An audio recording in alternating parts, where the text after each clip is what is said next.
All right, thank you very much. And of course, we have the paper reviewer, the state chairman of Civil Liberties Organization in Akwa Ibom State here, Otuekong Franklin Isong, is already seated in the studio. So good to have you on the program. Thank you. Good morning, Michael Bassi.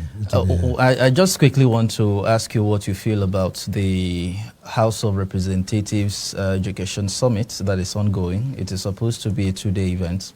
It was already held yesterday, and quite a number of speakers all over the country and beyond gathered to give ideas. What is it about ideas and implementation, in your own assessment? Because I'm sure that we've had very serious, high-powered meetings over a lot of issues in this country, which Nigerians, unfortunately, don't see the light of day immediately after that. And of course, sometimes they even do as if immediately after the summit, the whole narrative is going to change. But of course, the situation remains the way it is. So what is going to be the difference in this particular one? Because they seem to be very serious, owing to the number of people and the caliber of people that are at the summit and, of course, sharing such ideas.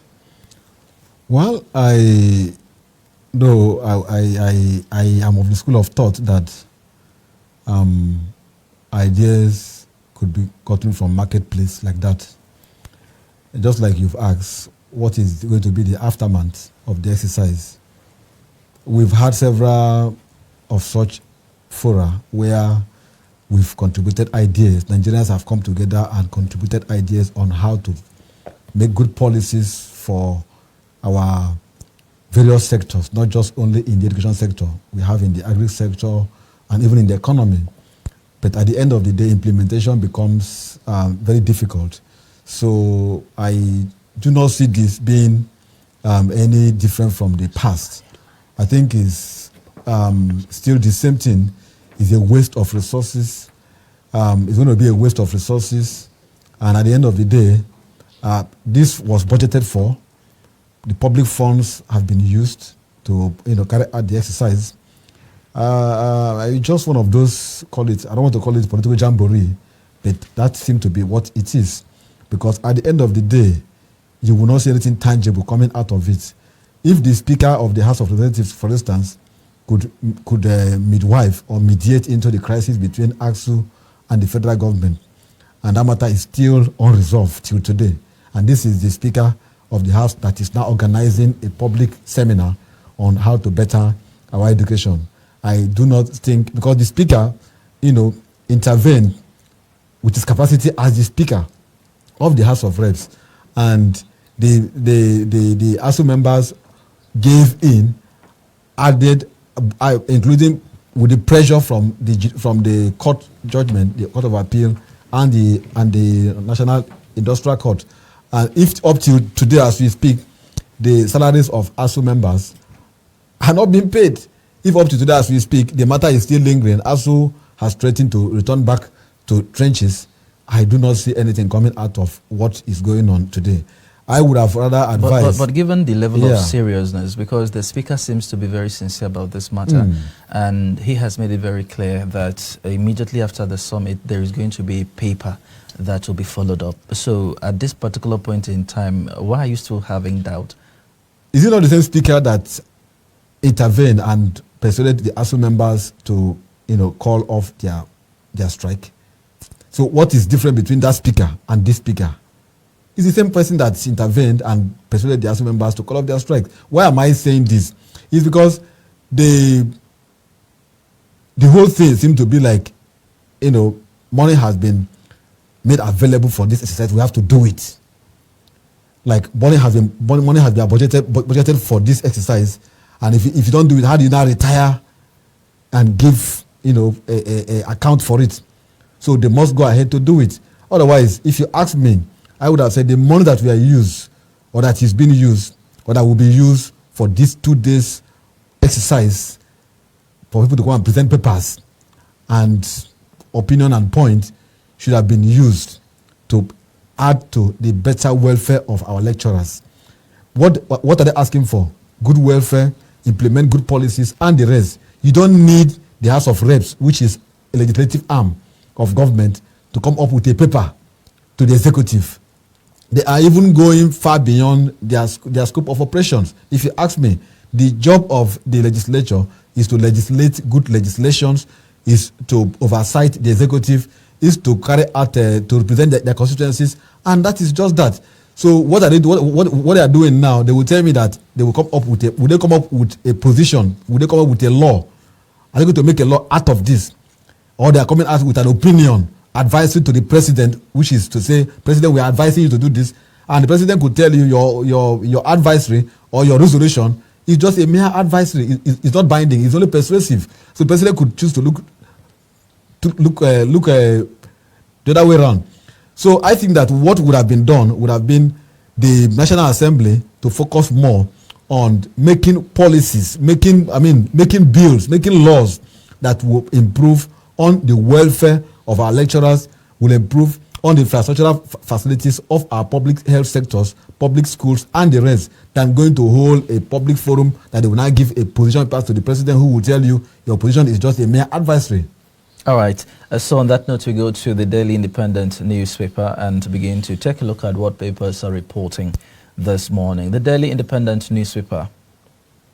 The Daily Independent, we've attracted $3 billion investment to oil gas sector. Buhari, as he flags of a crude oil drilling project in Bauchi, Gombe. A court declines plea to resume INEC voter registration exercise. The Senate bows to pressure, fails to name masterminds of oil theft, says Nigeria lost $2 billion in 8 months. AFCTA, Sierra Leone takes delivery of first batch of innocent vehicles. Dangote Sugar upscales a $700 million investment, increases plantation to 24,200 hectares. Media adopts new co-regulation code of ethics. Imo PDP tax crisis takes messier dimension. And of course, Wike presents 550.5 billion naira 2023 budget to Assembly. And above the masthead of the Daily Independent newspaper, Buhari to unveil new naira notes today. NSCDC operatives intercept 9 trucks loaded with stolen crude oil. And of course, we go straight to the Guardian newspaper. The Guardian newspaper, as we take a look at it, has oil drilling begins in Gombe, Bauchi, with 1 billion barrels oil, 500,000 barrels, 500,000 BSCF gas. And of course, with some riders, Buhari orders NNPC to step up oil search. Says Kolmani project attracted a $3 billion investment. Silver carry drum support for exploration across inland. Lawan advocates constitutional review for 30% derivation utilization. Bauchi Gombe governors pledge support conducive environment. I'll take project up from Buhari, says Tinubu. And of course, CBN moves to curb inflation as interest rate jumps to 16.5%. Nigerian media industry adopts new co-regulation code of ethics. Coups, US excludes Sudan, Mali, others from Africa Leaders Summit. And of course, we run to the Nigerian Tribune before we come back to Tuekon for some comments on the papers. The Nigerian Tribune has these. Buhari in Bauchi, Gombe border town. Flags of oil exploration. Lord's discovery of 1 billion barrels of oil reserves. 500 billion cubic feet of gas at exploratory site, says Kolmani project challenging due to landlocked location. Oil fields to be developed by Sterling Global Oil, NDDC and NPC Limited. Will recharge Lake Chad if elected. President Tinubu. Khan meets Obi Atiku. APC deceived Nigerians with restructuring in 2015. Atiku says hints on constitutional amendments, support who you can trust. Obi tells Nigerians, we have not changed our stance on Muslim ticket. Khan. And court declines to order INEC to resume voter registration exercise. 2 policemen, 59 others die in Borno Plateau, Abuja Kogi auto crashes. Media adopts new co-regulation code of ethics. And of course, assembly crisis allow democratic process. Ekiti elders tell APC leaders. Buhari unveils new Naira notes today.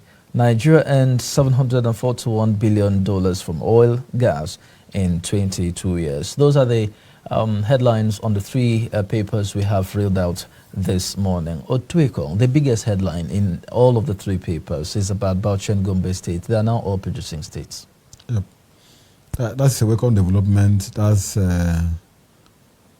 effort well commended. They started the oil exploration 2 years ago, precisely I think 2019, when some oil companies went in and they could not come out with anything tangible, but the president still insists that there should be more effort to intensify in order to see if they could discover crude oil in the north. And today, we are happy that the effort of the government, the billions that was spent into the exploration activities, have yielded fruit. I'm happy when I listen. Is it the $3 billion? Yeah, that was spent into the exploration activities. Spent to explore, to carry seismic operation and search for this crude oil. How about if we try as a country to be investing big amounts of money in the education and health? Yeah, you also look at what will give you the resources first. You know, if you are a business person and you do not think of source of income, you're thinking of how to spend. How do you even spend what you don't have? So the first thing is you think of how to get the resources. So what Nigerian government will be using to get this money that they will invest in the sector of education. But we've been getting the money all along. It is still from the same crude oil. Crude oil has been the mainstay of our economy. We are running a mono economy where crude oil determines what we get. Our budget is predicated on the crude oil price. The crisis in Ukraine, Iraq is affecting our resources today. You can see the country is almost going cap in hand, begging for funds because of the crisis in Ukraine. So I think that getting to explore for more avenues that will give you more resources, for me, no matter the billions you spend, is justifiable, provided that at the end of the day, you will be able to make judicious use of the resources. You know, I am happy because it's going to bring some level of sanity, some level of peace in the country. I listened to the president's advice at the event when he advised the operators that they should try to avoid the mistakes that was done in the Niger Delta region. And these mistakes, he listed out communal crisis, youth restiveness, and environmental degradation. I don't think the president is far from the truth. If you go to Ogoni land today, that area is completely, inhabitable. You cannot do anything in Ogoni land. Late Kesarewa fought for the Ogoni cleanup, and he was eventually killed. And many persons have lost their lives. Today, the fishermen in Ogoni land cannot go into fishing. Farmers cannot farm. The lands have become completely polluted. The government has come up with a program that they are going to clean up the Ogoni land till today. That exercise is still in futility. So I think that and Shell cannot go in there to operate because the people of Ogoni, Mosop and the rest have said Shell cannot come into Ogoni land. They have declared Shell non-personal grata because of this exercise and what led to the killing of the Ogoni 4 and the Kesarewa and the rest. The story is there. So this communal crisis, oil discovery most times can lead to distrust amongst community leaders. You see the oil companies come in, they apply divide and rule tactics. I have worked in oil company. I know how the oil companies operate. The oil politics is such that when they meet one chief who tells you, "Don't worry, I have the youth in my hands. I can control them.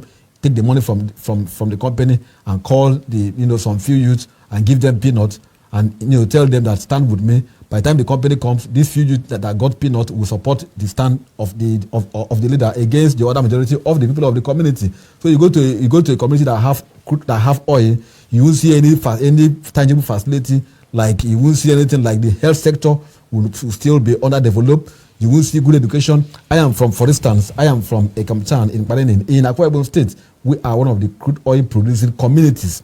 As we speak today, my land has been used, the pipeline has been laid because the Petroleum Industry Act that was passed had said anywhere crude oil is discovered, the land, the entire place belongs to the federal government. Before now, we used to talk about the Land Use Act 1978 that says any land in the state is held in trust by the governor for the people that excluding the land that you have crude oil. Now in my community we have crude oil, the whole of the land belongs to the federal government. They came and they lay pipeline from where it is to where they have their oil wells and where they carry the activities. We in the community are suffering the impact. If it rains now, you put your bucket and fresh water. When you keep it for like 10 minutes, it turns color. It turns like Fanta. You can't drink it. It's rusty. So our lifespan is short. Our roof, I changed the roof of my house twice a year because of the acidic content that drops on it. Our asbestos are destroyed. Our land and the rest. Our fishing activities are paralyzed. But then we don't get anything to commensurate with what we are suffering, the impact. And that is why the president is advising the oil companies that are handling this one not to repeat the mistakes that have led to restiveness. If today our community come up to resist the government, we'll be seen as a community resisting government development, and then they will come and crush us. So that is why the president is asking that the oil companies should not repeat the mistakes of the Niger Delta region. But that again brings us to the issue of the Petroleum Industry Act that was passed. Yes. That they gave 3% to the host community. Host community wasn't actually defined who is actually the host community of this particular area. Now, we have just said, now we have the crude oil found in our own land. Anywhere the pipeline passes through becomes the host community.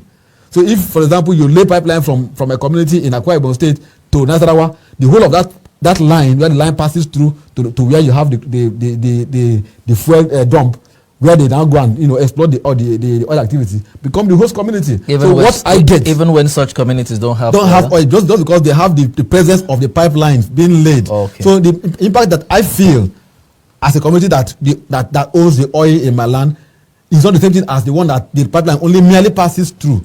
So that is where we have issues. So now that we now have it in the north, the northern elite will now see the need to redefine who are actually host communities.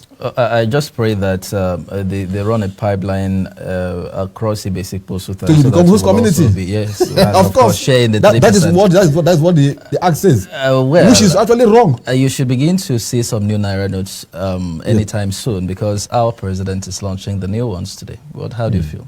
I feel better about it. I feel that it is long overdue. Like I said, from the day it was announced that it is high time we started having new policy that will regulate our monetary policy. I'm happy that the central bank has stuck to its guns. The presidency has remained firm that there is need to have new Naira notes. Let's begin to have new 1,000 Naira note and new 5,000 Naira note. Let us now begin to see how we can regulate. It was alarming when the central bank governor said that we have some trillions of Naira notes in the public space, out of which only less than 80% are in the bank. So where are they? They are in private hands. They are stored in the mortuary. They are stored in the stomach of crocodiles. They are stored in the house of termites. So now that this policy is out and the deadline is 31st January, it then means that between now and then, termites will vomit the one that they swallowed. The one that was buried in the cemeteries will be exhumed and brought out. Otherwise, they will remain permanently. What about the ones that have decayed already, like the ones we saw the other time? The ones that were discovered, in the stomach of lizards, they will bring them out. Otherwise, it will remain there for life. I'm happy. It's time that the president begin to make policy that, though harsh, but it will help to create some level of sanity. I'm happy that even the United States government has also come up with a policy to regulate the activities of dollar. So they also have a time limit that this dollar, by February or so, dollar will be changed. So this particular policy will also help to police our own electoral system, and the outcome will be seemingly clean from what used to be. Because those who have stashed these billions in their houses, in bullion vans, hoping to use it, they will not have any means than to bring the money and share to the masses. There is hunger in the land, in the midst of billions, in the midst of plenty.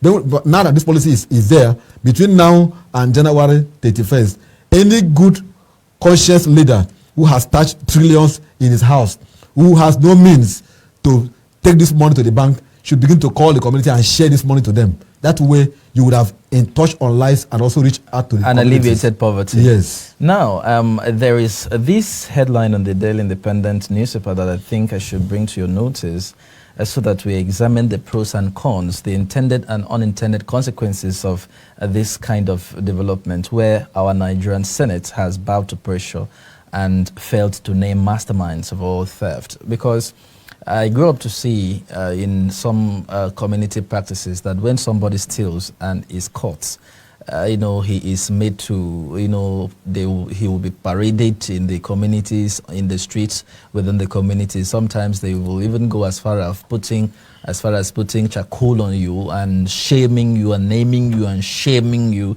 and people gathering to mock you and all that, so that it can serve. I don't know how effective it used to be.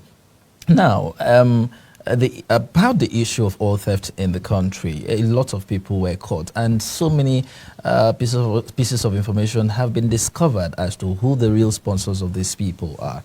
But what is it about concealing identities of these people? What are the advantages of such?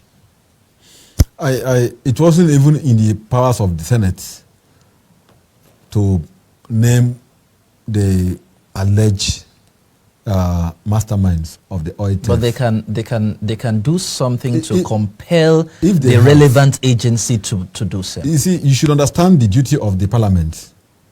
They are not the executive. They are not also judiciary. These persons are alleged mastermind. They are not actually convicted. No matter the evidence that the Senate, might be at the Senate disposal, it's not enough to accuse any person and say you're the one who masterminded this act. What the Senate should rather do is to assist the executive arm of government to be able to prosecute these persons in the court of law. Let the court of law now confirm these persons as actual masterminds, not alleged masterminds. As it stands today, every person is presumed innocent in the eyes of the law. That is what the Evidence Act says. Is that not partly the problem we have? No, it is not. It is not, because if you don't if you don't allow the rule of law to take place, you have a case where if I have issue with you and you are a senator, you can come and call me thief. And you just accuse me, and then I could be lynched. Or I could be destroyed. By the time they will now say it was not actually because he did, because they had issues, I have already been killed. So the reason why you have this is to put a check so that nobody is accused innocently. Nobody is also killed innocently, or let the court, let the due process. If the senators have any evidence to assist the executive in the prosecution, don't forget that crude oil theft is a crime against the state. So it is now state versus the person. They should furnish the detail that they have to the executive, who will now take those particular action, take those documents, and then get those persons arrested and arraign them in a competent court of law for the court to look at evidence before it and make a pronouncement. When that is done, you have fulfilled all righteousness. You have followed the rule of law, and the persons who are alleged to have committed this crime are given the room for fair hearing to also give their own side of the story. That is how it is done. Otherwise, you will have a case where people just be accused because they have political interest that are at variance with them. Okay, so let's just presume. They could be named. Let's just take it for granted that that process has to be followed. Yes. Because, of course, we have to do things rightly. Exactly. And in accordance with the law. But then, what has been the problem over time that we find it very difficult? I know it's not the responsibility of the legislature to do so, but what happens, in our court systems that alleged masterminds of very, very serious criminal activities like this, we don't seem to see, much of the outcomes in courts. Nigerians don't seem to see justice prevail. Nigerians don't seem to see people, get into trouble for stealing the patrimony of the country. Nigerians don't see, the bigwigs of the country, being held accountable by the laws of the land. What Nigerians see is the fact that human beings are bigger than institutions of government. They can circumvent ways to evade arrest and, of course, find a way out. When Nigerians see the fact that somebody has been sent to jail because he is a big wig in the society, he comes out of such and all of that. When are we as a country going to see the law taking effect and people who are culpable of criminal activities being punished, no matter who he is in our country? Because that is a lot of the things Nigerians want to see. You see, I I am an advocate of rule of law, fairness, equity, and justice. I will not sit here and tell you that we should return back to a draconian system whereby once you are alleged to have committed a crime, the court should make a pronouncement based on public sentiment. No. The court has its own rules of operations.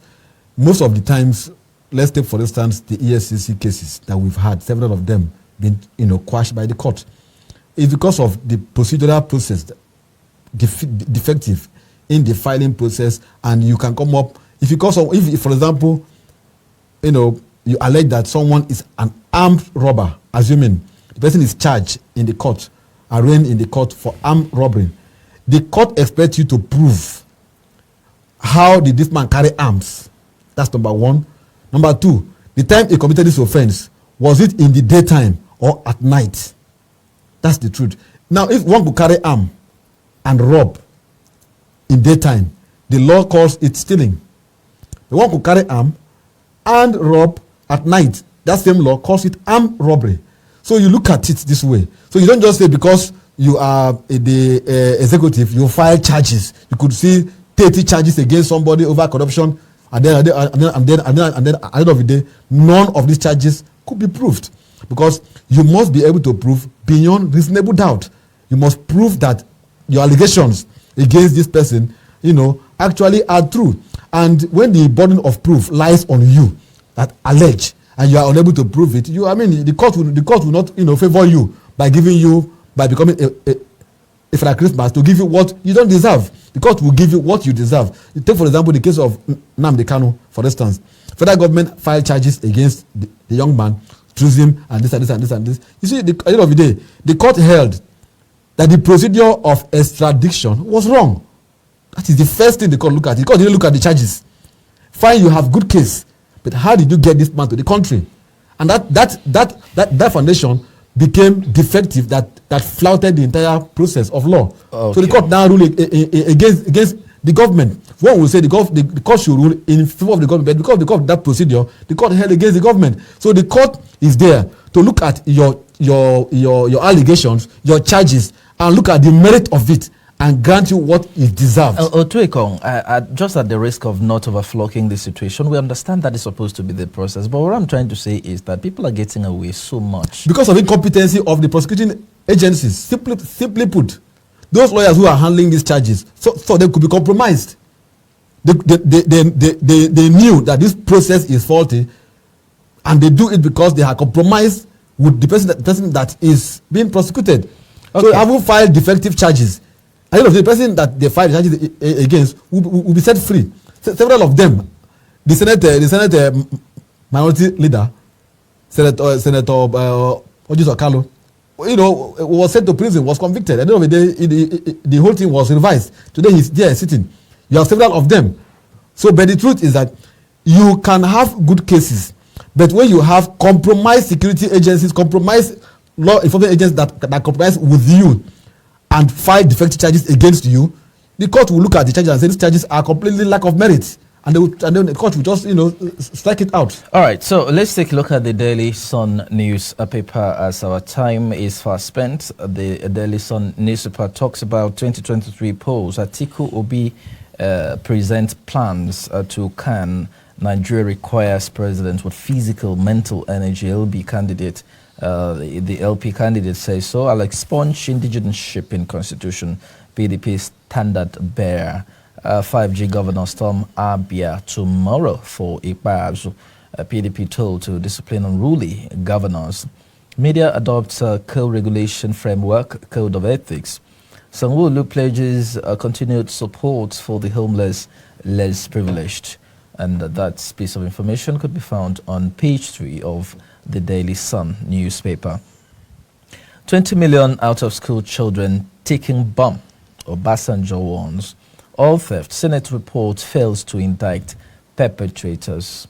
And court refuses to order INEC to resume continuous voter registration. Let's begin from the banner headline where Atiku Abubakar and Peter Obi, both a standard bearer of the Labour Party and the People's Democratic Party, have presented plans to the Christian Association of Nigeria. But Anytime things like these are happening, we seem to see only the PDP and the APC and NNPP candidates presenting papers to CAN. We don't seem to see much of the APC with the standard bearer of Asiwaju Bola Ahmed Tinubu presenting things to CAN. When everybody is doing so, he always wants to do his own separately. Well, there is no rule that guide how you go about campaigning for your ambition. The Electoral Act did not spell out this, that you must present your manifesto to INEC. The argument by majority of Nigerians in this country is, why is it that when the presidential candidates are converging to sell the agenda and blueprints to people, the APC candidate is always missing? That is why I asked you. That is why I said also that there is no fast rule that says you have to do what others are doing. The rule is that you have to campaign.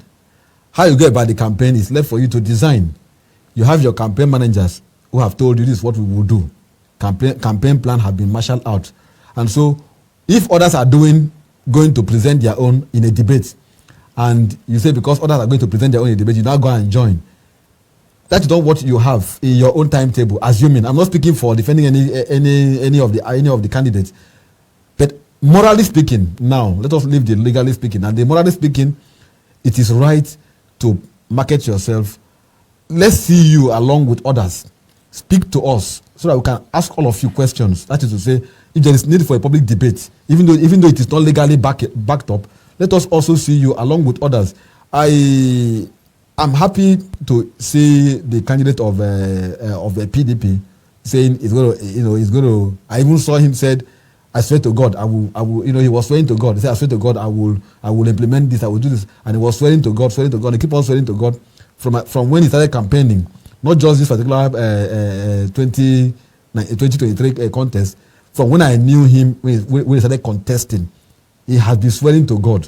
But unfortunately, he has not been given opportunity. Yeah. Let me ask, just based on, you're going to continue, sorry for coming in like that. There's this thing about the Hausa people, the Northerners generally. They usually don't swear. That is the point. And all that. But when there is a situation that warrants them to swear, it means they mean business. So do you now say, because you have brought that matter up now, do you think that there is, as an Hausa man, as a Fulani man or as a Northerner, that he has, started swearing? Can you, see an element of sincerity in him based on the antecedents of the Northerners and, swearing? No, I would treat him as a politician. I would detach him from the cloud of the Hausa, the Muslim belief that you don't have to swear to convince anyone that you mean what you will do.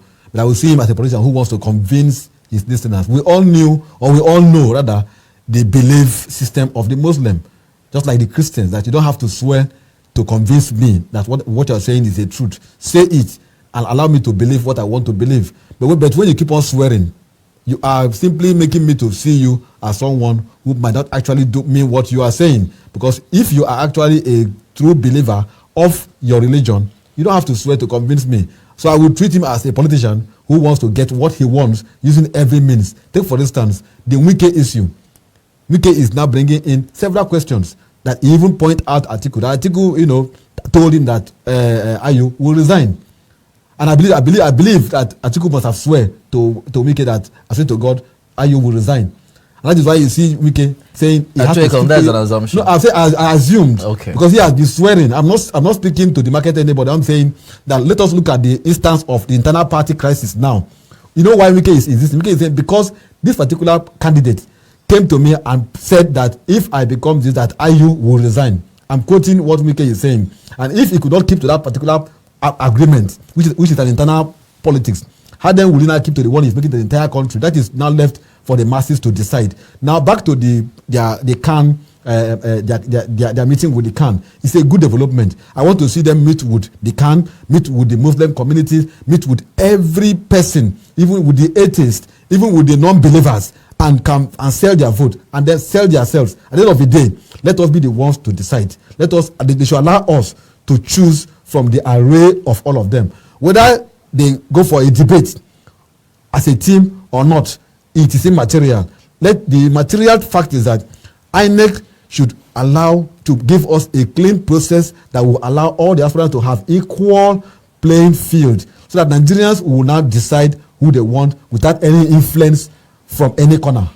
From the point you raised where you said, Nigerians should, politicians, presidential candidates should meet people across board, they should meet almost everybody. Do you see that in the presidential candidates of the APC? Because he seems to be doing exactly what you're saying.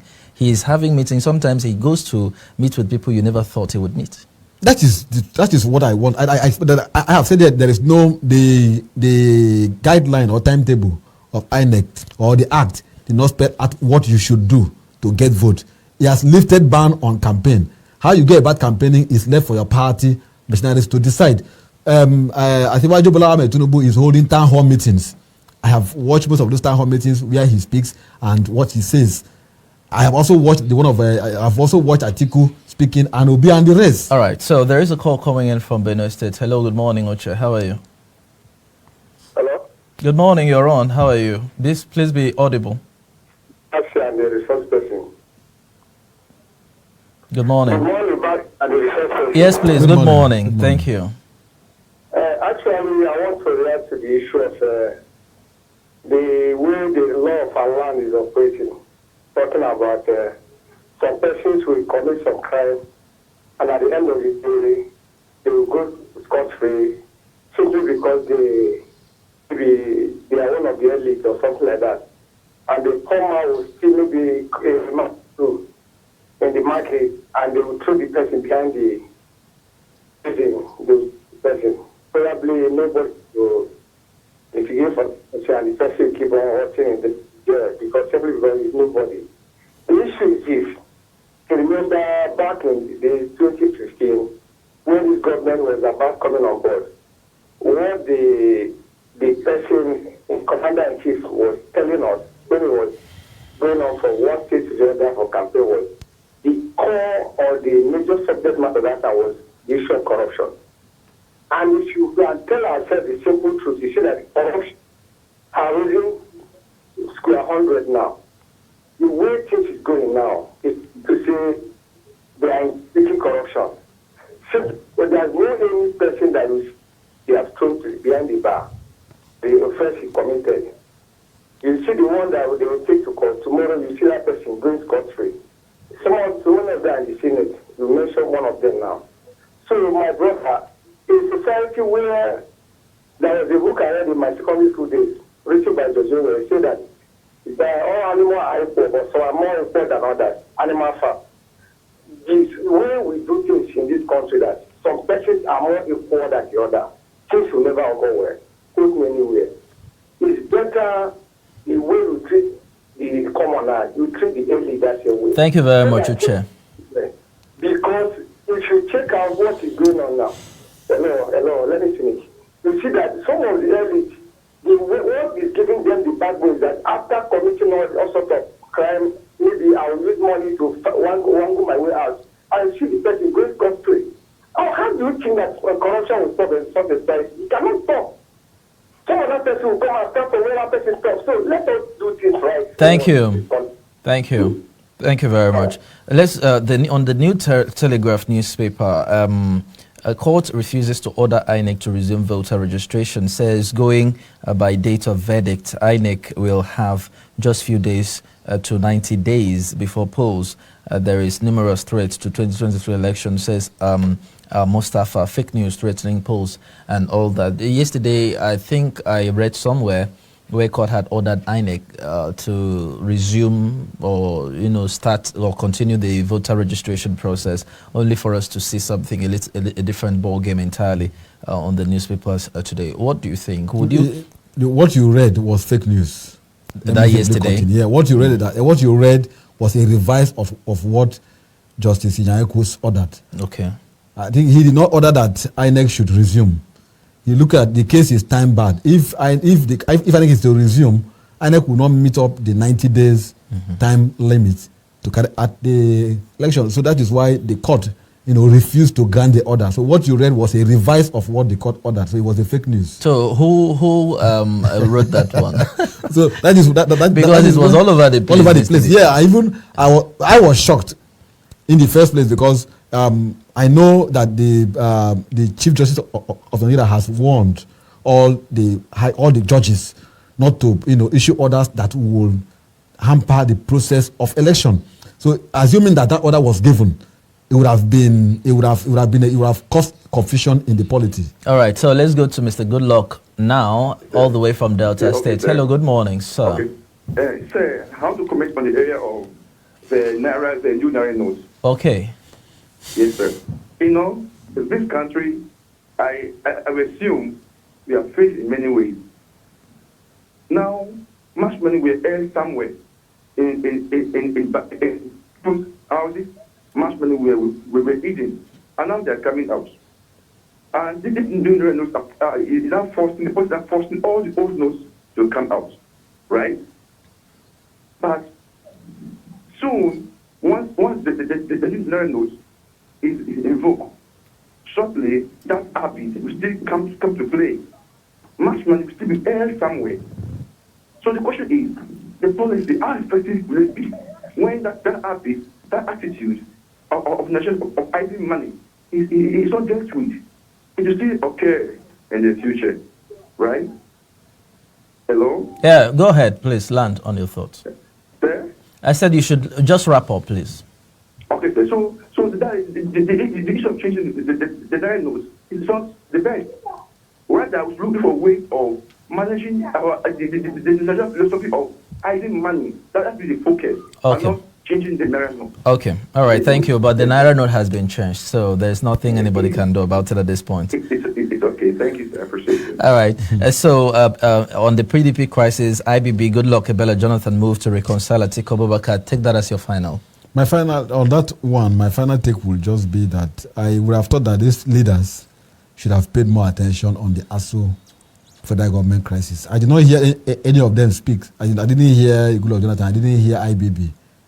Nor did I hear Obasanjo.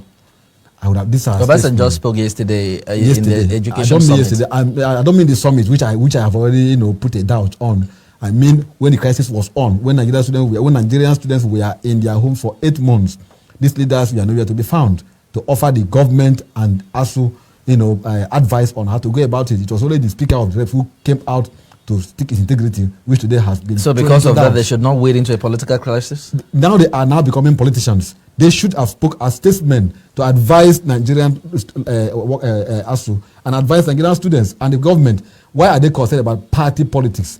What is their interest in the party? Of course, they want to prove that that they are party men. I know IBB said he has resigned from politics. What is his interest?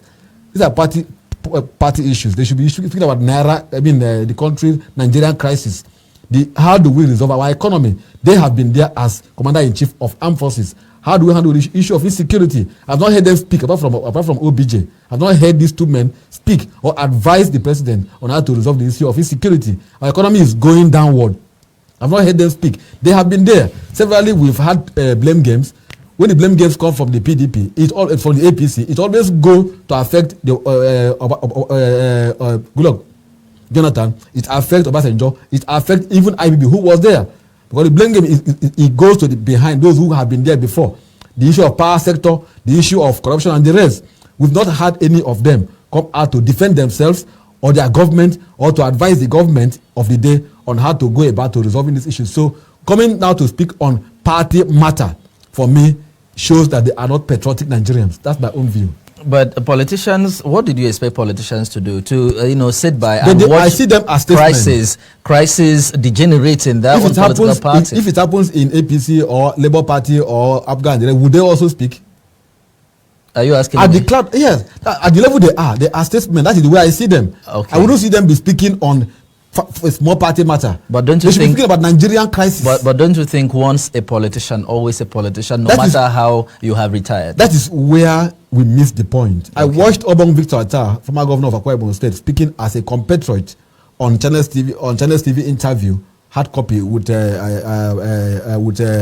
Ogo, and it was incisive. He was speaking about Nigerian leaders who have held offices before, the patriots come together to speak about the Nigerian issue, Nigerian economy, how to unite the country, not about party politics. Throughout the question, I didn't hear you speak about party matter or party issues. But here in the state, he endorsed Omoyeno. Is that not political move? Well, I wouldn't know whether he endorsed. He did. I'm telling you, if you tell me that he endorsed, and he even put forward some sterling leadership qualities. What was the reason? What was the ethics he gave? Because in that meeting that he was in, that meeting, I learned he was invited along with other leaders, and he made. Would he vote? He made his own personal submission and said, "For me, I so submit that for is this not man, political. That he will vote. Definitely, he will vote." But when you speak about issue of national issue, like he spoke about the issue of state, and he said he endorsed Omoyeno, for instance. When it comes for issue of election, he is going to vote. There's no crisis in PDP. Okay. He wasn't speaking for PDP. He was speaking for one that he will vote for. Now, when Obasanjo, when Goodluck Jonathan, and I'm sorry, Otuekong, we've run out of time completely. Thank you very much for having come around today. It's my pleasure. There will always be, always short. I know that you have so many things to course. say. That is what makes you Otuekong now. So thank you very much, and we take a short break. We will be back before you know it. Please don't go away.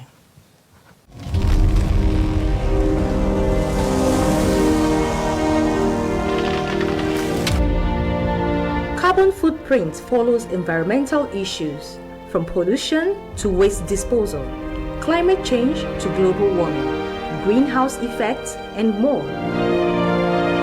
Emission varies depending on individuals, location,